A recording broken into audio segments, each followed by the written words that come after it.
Well, welcome to the Praxis Report. I'm your co-host, William Barth. And I'm your co host, Jonathan Brown. And today we are going to be talking about one of the most famous Hollywood films of all time and one of my, and I think both of our favorite pictures, Casablanca. And we both love this movie. This is one of the great American classics. It's usually ranked as one of the top movies of all time. And we want to analyze this in relation to its political themes, both historically when it was made during World War II, and we want to kind of talk about what resonance does that have with us today in the 21st century, almost 80, 90 years later, and how can we connect its themes about anti-fascism to the political moment we are in today. So William, when did you first, do you have any memories of like when you first saw Casablanca or what your thoughts were about it? I I don't recall the first time I saw it, but I truly loved the sort of film noir nature of it, Yeah. the black and white nature of it, and just the sort of cultural social norms of the day, especially the casino gambling scenes. When you have when you had the town Constantinople, or the town Constable. sheriff Yeah. constable, Yeah. the constable. The sheriff walked into the casino, and he was saying, "I'm shocked to see that gambling is taking place in the casino." Right. It was just, and it was that kind of irony, I think, that characterized the culture of the time. That's what I so appreciated about it. That the nature of the culture. You're talking about the greatest generation. That was the World War II generation, Yeah. and they overcame such hardship. Not only World War II and the Battle of Fascism, but remember they overcame the Great Depression, which was itself a terrible calamity visited on the United States at that time. So here you have this generation that overcomes the Depression and then has to deal with Adolf Hitler and the Nazi and fascist movements of Europe, and go to war, and real war. I mean, this it wasn't Total pretend. war. It wasn't pretend war. We fight to, well, anyway, we can get into this a little later. Yeah. I want you to talk about the film a little bit, John, and how you see it, both culturally and also as part of your sort of political analysis in the fight against Nazism and Yeah. fascism.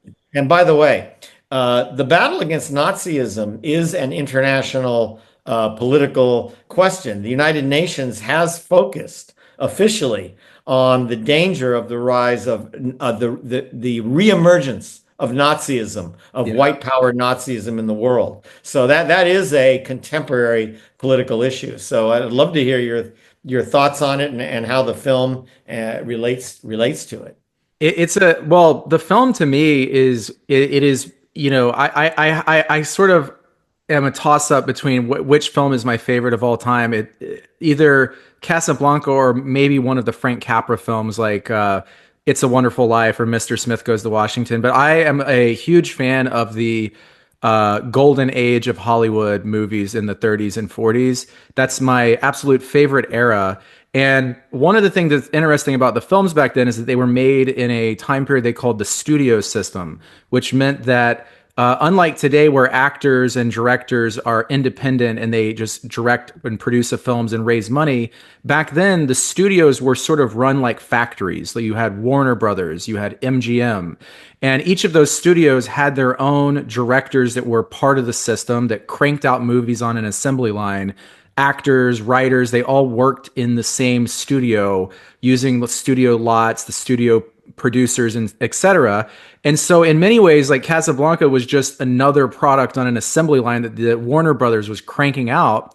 But what was happening at the time is that World War II got underway. And so the federal government really sort of integrated Hollywood into the war propaganda. And so Casablanca reflected the wartime themes that many Americans were able to relate to. And in particular, one thing I love about it is that so many of the actors in the film, like Ingrid Bergman, who was the co-star, was from Sweden, you had Peter Lorre, who was actually Jewish, who escaped from Germany, who fled from the Nazis in the 1930s to come to America. So many of the actors in the movie, their real life stories resonated with the theme of the movie, this anti-Nazi message, and I really love that. I think it was a you can almost tell that the people making the movie really did believe in the story, and that's one reason I think it ended up being such a powerful movie that people to this day still remember, whereas a lot of other 1940s World War II propaganda just feels, kind of dated and cheesy. This one seems a bit more timeless, in my opinion. Right. But it shows you how World War II so touched the lives of everyone. It was just universal in the culture. It Yeah. touched people personally. So different than current day war making, isn't it?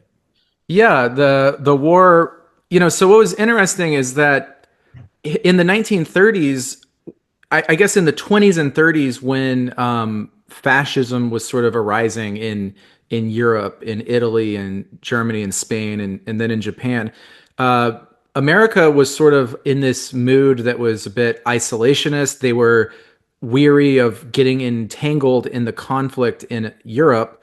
While there were many Americans who, wanted to be involved in fighting Nazism, there was a mood of isolationism, and it was something reflected in the film itself that the main character played by Humphrey Bogart, he has a famous quote that he says many times in the movie. Right. He's working at this casino that he runs, and anytime the police come and round up someone who's a part of the anti-Nazi resistance, he just ignores it and lets that happen, and he always says, "I stick my neck out for nobody." So Right. Not my problem. not my problem. He's a very Right. cynical and doesn't get involved. He just doesn't care.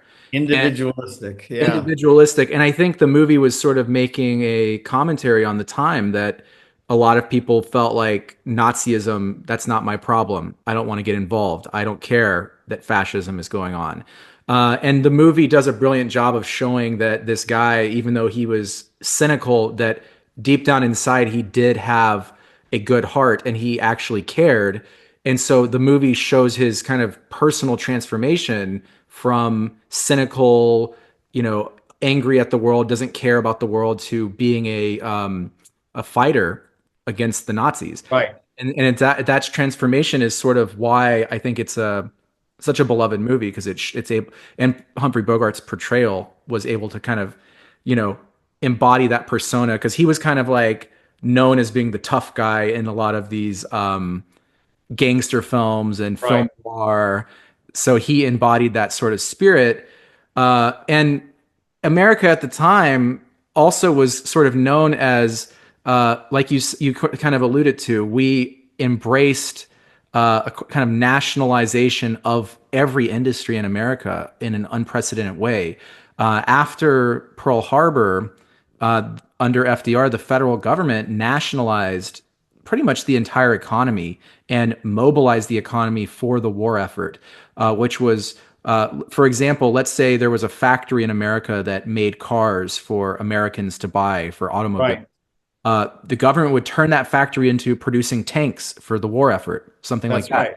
That's Every right. piece of scrap metal, every grease you use when you cook bacon, and all of that would be recycled and sent to the war machine. So it was sort of an interesting time that the government really just took the economy and said, we're gonna every person in our country is going to be mobilized.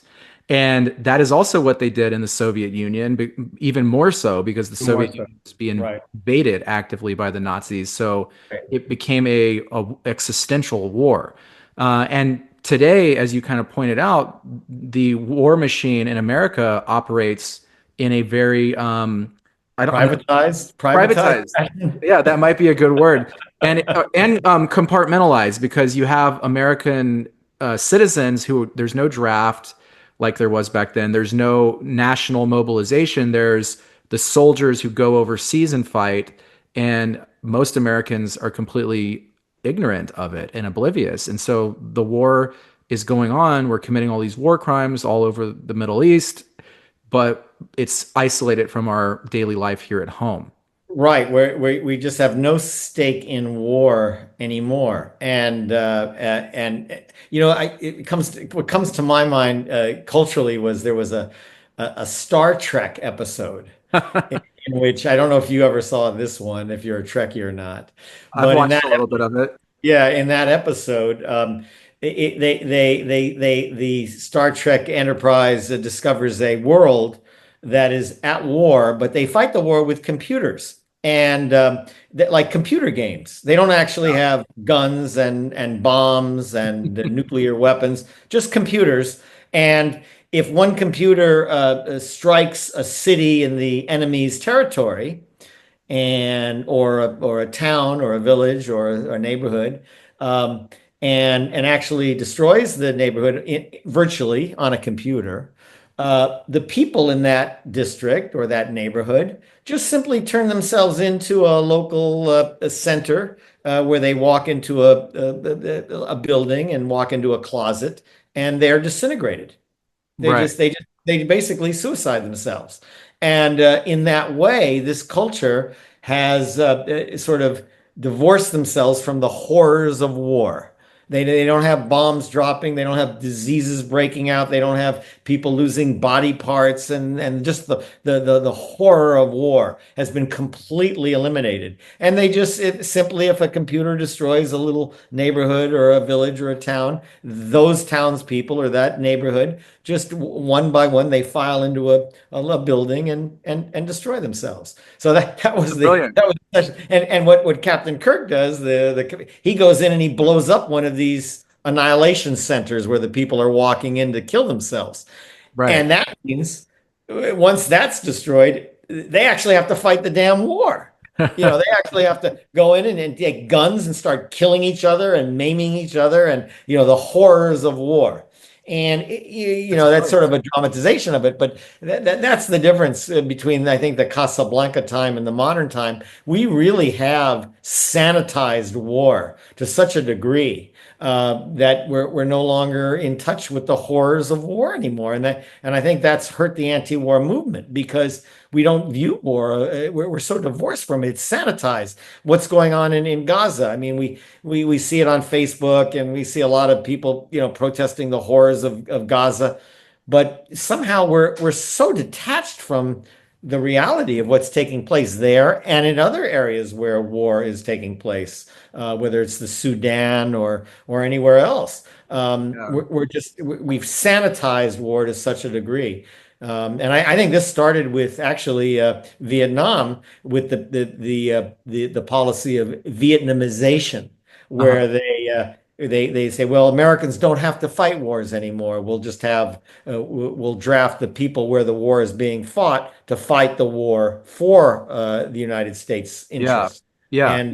And that's another way of sanitizing the war. And then finally, you have this phenomena where people going around thanking others for their service. Thank you for your service. For people who actually did join, they're almost like the Yeah. people who joined the war effort were suckers. They were suckers because Yeah. they were putting their life in danger and no one else's. We just thank you for your service if you're a sucker enough to go volunteer and actually fight the damn war. And so this I think has hurt the culture. It's hurt the anti-war movement, and I think maybe we have to bring back the horrors of war for these people who want Yeah. to fight these wars.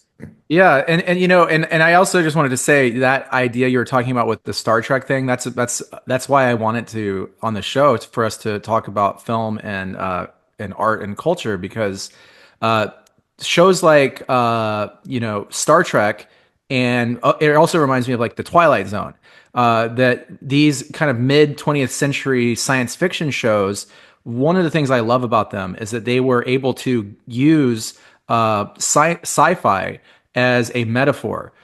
So that even though it was on another planet or it was in another galaxy or it was aliens or monsters or whatever, they Right. were able to tell stories that resonated with what was going on in our world. Correct. And that is a real brilliant thing. It's almost like when you're describing that episode, it kind of like they predicted the rise of drones that we use for modern warfare. Right. And, you know, today, as you say, things were, you know, much more mechanized and much more computerized. It's almost like the wars are like video games. And when we see what Israel has done to Gaza, these Israelis are actually very cowardly people because they have a high tech, mechanized, computerized killing machine. But when they have to go boots on the ground, that is when they are really getting torn apart because they can't fight man to man. They are very good at sitting in a room, pressing a button and having drone just wipe out something from the sky Or cell phones blow up. or blow up cell phones. You're Yeah, yeah, commit war crimes by blowing up people's pagers and phones. But right. if they were to have to go on the ground, then they would start incurring real casualties, and Right. that is what they are afraid of. So, it's like in World War II and World War One, it was much more, as you said, the war was much more personal. Like in World War One, people were just in the trenches, dying. Everybody fought it. Everyone had a role to play in it. You couldn't escape you had to make a contribution in some way. I know my own father wasn't in the army, but he worked. He somehow stayed out of the army, but he had to every night he had to work on shipping out war munitions to the front Right. after a day's work. So he'd come home, have dinner, and then get back to the factory to ship munitions out. Now Wow. that was someone who really actually wasn't in the army. I don't have, we're Jewish. I don't have a godfather, but I had a Jewish godfather. He actually was in the Normandy invasion. And I grew up listening to these stories, and these people were touched by war in nothing like today's times. Nothing. Yeah, and I guess to bring it back to Casablanca, I think what is interesting about that movie is that the message of it is that, uh, at least from my interpretation, is that war, it in that generation, it did affect everybody, and they saw the fight against Nazism as an actual real fight that was worth having because it meant saving the world from totalitarian, brutal, racist, genocidal dictatorship. Right. And for the groups of people in that film, so basically for our viewers who haven't seen it, it takes place in Morocco, in the city of Casablanca, where all of these refugees from all different countries that were invaded by the Nazis had fled. And so they're all sort of political refugees and exiles who are hoping that they can escape and survive. And so it really shows that every single person was being torn apart by the war machine that the Nazis had built. And it wasn't until we had the Allied forces of the Soviet Union, the United States, China, and Britain, Great that Britain. Great Right. Britain, that were able to defeat the Nazi menace. And the ironic thing to me is that today we are sort of reliving the shadow of World War II because for the first time now we are sort of reemerging this neo-Nazi or Nazi forces in Ukraine, but this time around it's actually the American government that is funding and supporting it in order to try to goad Russia into a war so that we can destabilize Russia. So it's Right. almost like we've flipped around from the 1940s to the present, where today we are on the side of funneling weapons and arming Nazis in order to fight Russia, which is a betrayal of the greatest generation that sacrificed so much to defeat Nazism. Right. And that's exactly right. But yeah, that's the difference. I agree. I agree. I think Um, Go ahead. Oh, is there, well, I think we could also look at one thing that I kind of wanted to get into about the film is that the message back then was uh, they thought it was, a bad thing to be an isolationist back then, that you shouldn't say we should just, stay out of the fight. You should join the fight. We should join the war against the Nazis, which seemingly I was kind of trying to analyze this. Like, is that a contradiction? Because you and I are both anti-war, but this movie is, if you really think about it, maybe it's a pro-war message in a sense that it's It is. It pro-war is. against Nazis. It But is. the big difference that I was trying to think of is that after World War II, America built up that giant war machine in order to defeat the Nazis. And then after the war ended, it never reduced its war machine. It That's right. continued.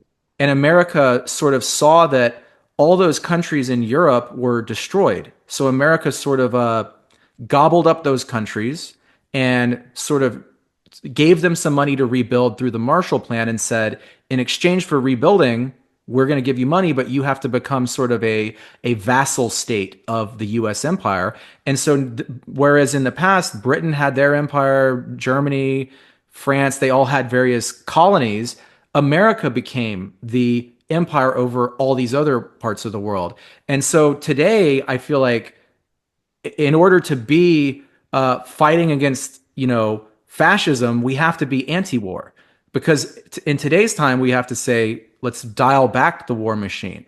Whereas back then they were saying no, we need to build the war to fight the Nazis. Today it's Right. no, America is the war machine. America is the problem. The war is on because we are an empire. We are dominating the rest of the world. So if we want to be like Humphrey Bogart was today, our solution must be let's bring that empire back. Let's dial that back and let's bring our military to back so that we are no longer the policeman of the world.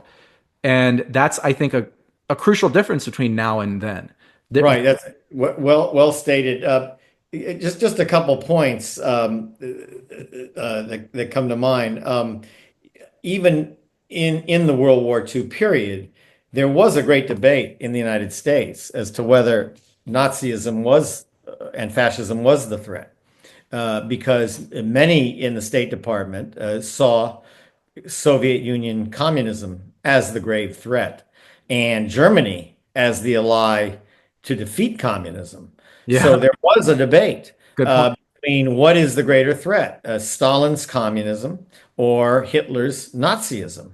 Now, obviously, after Pearl Harbor and the attack by the Imperial Japanese forces on the United States actually entered the war, but they hadn't, I don't believe they entered the war prior No. to that. So it was really Japan's attack on the United States, Imperial Japan's attack on the United States. And Japan apparently it's sort of the Imperial Japanese argument was it was engaged in a battle against European colonialism in Asia.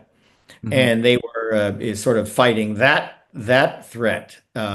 Although that's not to excuse the imperial nature of Japan at the time, but I think that was their view. Well, But if there I was, could just add one thing about that yeah, too, Japan had an interesting path of building modern capitalism. It went from feudalism to capitalism relatively quickly, and they did so in a way that did not involve being colonized by the West. They sort of closed their borders down, and then the feudal, ruling class sort of aggressively modernized their economy in a way that just transitioned from feudal peasantry into industrialization very quickly.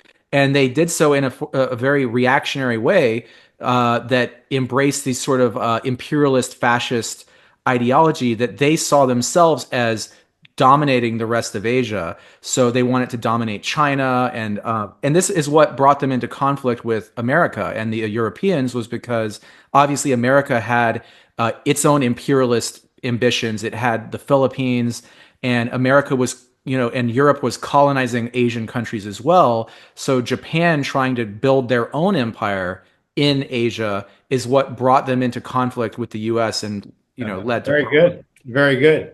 But so again, can you comment a little bit on the post-World War II Eastern European question, Poland, Hungary, Czechoslovakia? How would you view the Soviet takeover of those countries? I think after World War II, the Soviet Union saw that not so much as like I think in the West we saw that as a takeover. In their view, they saw it as they were liberating those countries from the forces of fascism. Because what actually unfortunately happened in Eastern Europe in the countries surrounding the Soviet Union was that during World War II, most of those countries embraced Nazism and Good, became, good point. Good point. uh, I mean, Lithuania and the surrounding Baltic states sort of became fascist powers themselves that aligned with the Nazis and the fascists. But did they do that because they opposed Soviet expansionism, or did they do that because they were Nazis? Or I both, don't or know. both. I don't know. I think that I don't think the Soviet Union was expansionist. I think that if you look at the debate in the Soviet Union, Stalin, his view was he called it socialism in one country. And his view was that we can build socialism in Russia. We're not going to go out and conquer the world and make them all socialist. We are going to build up Russia and it will be a model for the rest of the world. And in their own time, other countries will have their own socialist transformations. But he was focused on first and foremost industrializing and building the economy of the Soviet Union so that it would be able to be in the same standard of living as the West. Right, right, I think the idea of Soviet expansion was mostly after the war. President Truman, as he called it, the Truman Doctrine, was that any country that had socialists who were trying to gain power, he was aggressively, we're going to go to war with that country. So there was this threat that we have to contain and stop socialism and communism. But you might argue that the reason socialism and communism appealed to a lot of people is because they saw that the Soviet Union was growing, that they had built this modern economy. And they stood up to the Nazis and defeated the Nazis. So I think a lot of people saw that as a positive thing. So it really, I think America was using the threat of communism as a justification for going to war all over the world. The same way right. that after 9/11 we used terrorism as a justification. But would you consider countries like Czechoslovakia, Hungary, Poland, all these Bulgaria, Romania, all of these sort of Eastern European states? Do you think that those states desire self-determination? That, in other words, if given the choice, would they rather be under Soviet domination or would they rather be independent and states? I think that as part of the Soviet Union, they would be, I think at least theoretically, all the states in the Soviet Union were, part of a union that they had self-determination. Now, I mean, you could probably argue that Russia, as the largest country, had uh, probably a lot more influence than the smaller countries. But I Right, think part of the reason for that was because there was a lot of fear after the war that if we don't, from Russia's perspective, if we don't build a sort of a buffer zone between us right. and the West will invade us again, just like they did during World War II. Well, twice, two wars, World War I, World War II, right? Is Right. that, yeah. Germany invaded Russia. Yes, and they were invaded also in that way in the 1800s as well. So there was been a history of Western Right, powers going in to Russia and attacking them. So I think that whole debate could have been prevented if after World War II, the West had been more accommodating and cooperating with Russia and willing to work together on a post World War II world where every nation could live in sort of security. But I think immediately after the war ended, and you can read documents from Winston Churchill, I believe right, he right. was the prime minister in Britain who said he called it an iron curtain, and him and Truman very aggressively turned their war machines against that they built against the Nazis, turned them against the Soviets, and sort of said, we're not going to cooperate with Russia to build a peaceful new world order. We're going to use them as the threat to, and we have to remember, what did America do after that? They didn't go around and spread democracy. That was the sort of propaganda. What they actually did was any country that was a colony that wanted independence, they would go in and overthrow their government and put in Right. a dictator that did the bidding of the multinational corporations in the West.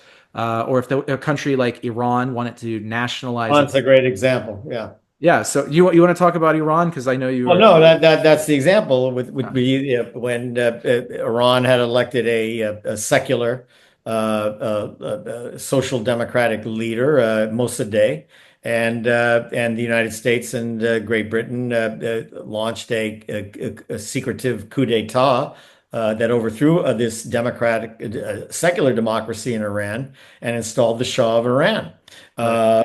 a cruel dictator who was eventually overthrown by what was left in Iranian society to overthrow him, which would be, their version of the church, which would be the mosque, Right. and you had the Ayatollah come in to try to liberate Iran from this horrific dictatorship. And but it wasn't only Iran. I mean, this was happening, in Latin multiple countries. America. South Vietnam Yeah. with overthrow of Diem, and it would just characterize American foreign policy, and it continues right up to the current day. And so Yeah, and the it thing to add about Iran is that the secular democratic prime minister they elected, he attempted to nationalize Iran's oil supply. Well, yeah, it was done over his yeah, he wanted to nationalize the oil reserves for the Iranian people. And so it's like, hey, we have these national resources. We want them to be for the Iranian people. And of course, British petroleum and American Yeah, oil BP. companies, That's right. they would That's say, we need that oil. We're going to steal that oil. It's our right. oil. And this is classic colonialism, imperialism. And to this day, we have that same problem. Iran is still under sanction, under siege. We are constantly in the United States threatening to invade Iran and overthrow their government. Bush called them the axis of evil. Right. Trump has assassinated and killed their leaders indiscriminately. Israel talks about wiping them out. So Right. so Iran to this day has been targeted. And often we hear the justification is that, oh, Iran is Islamic fundamentalist. Well, Iran, as you said, Iran had a secular Secular government. democratic. It The wasn't the Americans overthrew the secular democracy of Iran. We did not allow secular exactly. liberal democracy in Iran. We will not allow that. We wouldn't stand for it. Exactly. And so but the to their credit, the Islamic government in Iran is sort of because we destroyed their socialist government, their secular socialist government, the only social force in their society that was revolutionary at that time was Islam. So Islam became a political expression, and to this day, their society is trying to stand in its own independence outside of the threat of Israel and the United States from overthrowing them. And so that is the same issue that we are talking about in all these other cases, that the U.S. foreign policy has been to overthrow any government that, was standing for independence, wanted to nationalize its own resources, and would not fall in line and do the bidding of Washington and do the bidding of U.S. Corporations. Nationals, right? But getting back to Russia, Soviet Union, that's been, I think, the great failure of our foreign policy post the end of the Soviet Union, which was to reintegrate the Russian Federation into the community of nations, similar to how we integrated Germany and Japan into the community of nations at the end of World War II. We did not do that in the case of the Soviet Union. We should have, but we didn't. And clearly, we've just simply tried to replace, just as we focused on Nazism and fascism in World War II, Yeah. we want to continue to focus on this idea of a global enemy because this justifies the existence of what they call the military-industrial complex, which is the multinational vendors who sell weaponry, whether it be Lockheed or McDonnell Douglas or Raytheon or any of these war-producing industries. And so much of the economy is dependent upon war and war activity. So with the loss of the Soviet Union, we had to recreate something as an enemy as global and dramatic as the Soviet Union. And it seems that we have done that with the Russian Federation, which is just criminal. Yeah, Just And when you were talking about that, that just reminded me. I had recently been reading a book, a history book about the sort of pre-World War II relationship between Russia and Western Europe and the United States. And in this book, there's a lot of original sources, primary sources that all the way from the 1930s, all throughout the whole decade, the Soviet Union was basically begging Britain and France and the United States to form a peace alliance with the Soviet Union in order to contain Nazis and say we because the Soviet Union knew that Hitler saw Eastern Europeans as inferior. He saw them as basically, they used to say Asiatic, like similar, like basically Right, Asian people, inferior race, non-European. He wanted right, them, he wanted their resources, and he wanted their land. He called it Lebensraum, living space.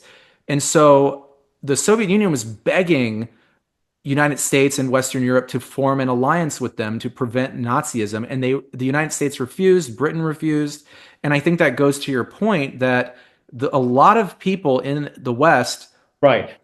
said like, "Hey, let's let the Nazis take out the Soviets, and that'll Yeah, do something." absolutely. I mean, I think if Hitler had not gone after the Jews the way he did, there might have been a much stronger move to ally with Germany in the battle against Soviet communism as the Right, greater enemy. right. Because So, Nazism wasn't so bad, other than the fact that they were killing, what they considered inferior races. Not that Jews are a race, but that's how but the even Nazis. at the time, I mean, in America, it was pretty popular to, racial thinking. Like in America in the 1920s, Well, yeah, we had segregation laws we had and segregation, we right. had eugenics, we had the KKK. Eugenics. So So maybe you want to just before we close out explain what eugenics is, or we talk a little bit about that. yeah, well, the popular theory in the 1920s was that there are different levels of intelligence that people are born with, and it's a biological thing, and so different groups, different races have natural inclinations. So some are superior than others, and this was a very popular theory. It was widespread. I mean, for example, the founders of what's her name, Margaret Sanger, who founded Planned Parenthood. She was a big advocate of racialized eugenics, but it was very popular in American society. And so Nazism sort of just took that to its most extreme form. Was that if you believe, because America, it's like we're segregating different races. Nazism took it to let's build industrial style killing machines to wipe out the inferior races. Right, right. And the inferior races went beyond sometimes just ethnic or religious groups like, Jews or African peoples, but it also extended to people, say, who are on welfare. The Nazis called it work shy. Or people who are persons who are gay or have what you call same-sex attraction. Or Uh, disabilities, or with disabilities, also mental illness. mental So illness. it was really a multifaceted killing machine that it viewed not only Jewish people as inferior, but many groups. Ironically, the Roma, which I studied, the Nazis didn't view the Roma as so much inferior. In fact, they considered the Roma to be Aryan in nature in terms of their own ethnicity. However, still they were gypsies. And I think it was their culture, which is a traveling culture. The Roma are a traveling people. You might call it nomadic in a Yeah, way. yeah, Um, and so they viewed that as a sort of a mental ill and worthy of annihilation or genocide. So there were special concentration camps for the Roma, Jews and the Roma. They had actually a special death camp exclusively dedicated to the Roma. Even to this day, we don't know how many Roma were actually killed they don't call it a Holocaust, they call it the devouring. the That's devouring. what Roma people call it. And somewhere between a quarter to a half million Roma were annihilated in the genocide at that time. But anyway, this eugenics theory, it was an idea to give legitimacy to these ideas. It was scientific in nature. And Right. so when the Germans were rounding up people to kill them in an industrial fashion.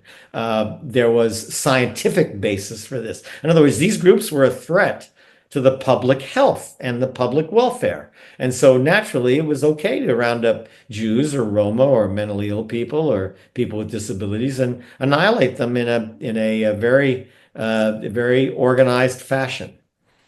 Yeah. brilliant point. So I think Anyway, we've gone far afield of our. yeah, no, but it's a perfect illustration of the problem we're facing. So I think maybe for just like closing reflection, we can think about maybe bring it back down to Casablanca and so that movie it resonates. It resonated back then. It still resonates today. And the central message of going from being cynical and isolated and not Yes. engaged in the world to moving towards how can we be a part of the struggle, the revolution, the fight to better the world and save the world from fascism.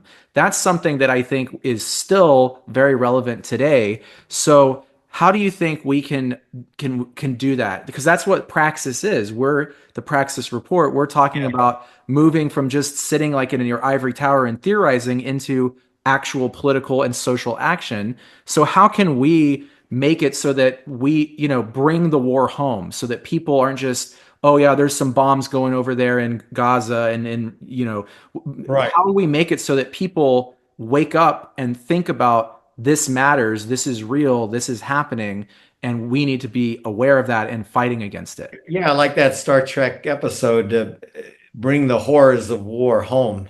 Yeah. um, and why war is an ill and make war a reality again. I think when we did away with the draft, we really damaged the anti-war movement because when your sons and daughters are going off to fight these foreign adventures, um, it brings it home when you lose a child. Yeah. And well, I encourage everybody if you haven't seen it, it's a great film, and we love the Fantastic movie. film. But Fantastic. we're gonna continue. This is our biggest topic. I think both of us think that the anti-war movement, the war machine, the empire, that The is the anti-war movement and the continuing battle about Nazism and battle. against the reemergence of Nazism and white power supremacy, which you see rearing its ugly head again and again, everywhere from Ukraine to the Trump administration. That's So right. yeah, So we'll continue discussing it. And if you like our channel, please leave us a comment, subscribe to our videos, read our articles on our website, and be sure to share it with your friends and leave us a comment and let us know what you think about Casablanca, what you think about the anti-fascist movement of today. And if you enjoyed that, please let us know. We'd love to hear from you. yeah, and have a good night at the movies once in a while. I'm your co-host, Jonathan Brown, and And William Barth, your other co-host. until next time, guys, peace. Peace, y'all.